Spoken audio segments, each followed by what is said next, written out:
Buenos dias sa tanan, samot na sa mga mag-uuma. Ningnaot ko nga okay lang ta despite sa mga kalamidad. So ako nang gina-share dinhi ang akong pamaagi sa pagtanom og mais. So gina-document gina ko ni sa mga nakita sa ko ang mga previous pa nga mga vlogs aron makakuhaan sad ninyo og mga ideas kung kamo wala pay ideas sa pagpananom og mais. So nagsugod ang akong pagtanom og mais niadtong August 9. So na-site prep kini siya, grass cutter and then nagdaro sa area. So and then atong August 23, nakasugod na tagtudling and then tanom, nagbasal po ta og tsikindang kay para tambok daan. And then after 1 week makita nato nga 3 inches na ang ato ang mais.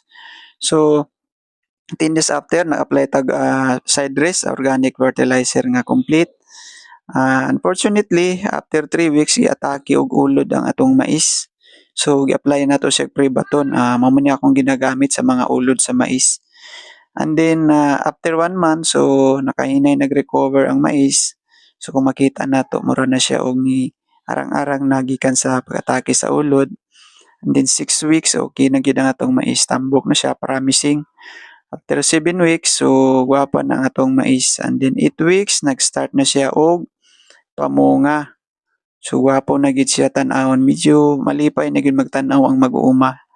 And then unfortunately 10 weeks sa November 4 naigo ta og bagyong Tino. So nahapay gyud ang mais. Kani magunta nga pagtanom ako ning gi-prepare sa pakaon sa mga baboy, native nga baboy or manok, pero naigo man ta og bagyo so di gid nato ni malikayan nga mga panghitabo, no. So ang lesson learned nato ani nga nakuha ani nga pagtanom, unang-una dapat proper forecasting ba kung kano sa gyud ang panahon nga ating bagyo, likayan na lang gid nato ang pagtanom nini. So dapat earlier sa August na ako ni siya gitanom and then dapat multiple cropping pud ta para kung maigong isa ka tanom naa pay lain supposedly. And then dapat na-insured po na ako siya di sir ko nagtanom sa gobyerno para na kung na-damage man na ako'y madawdaw.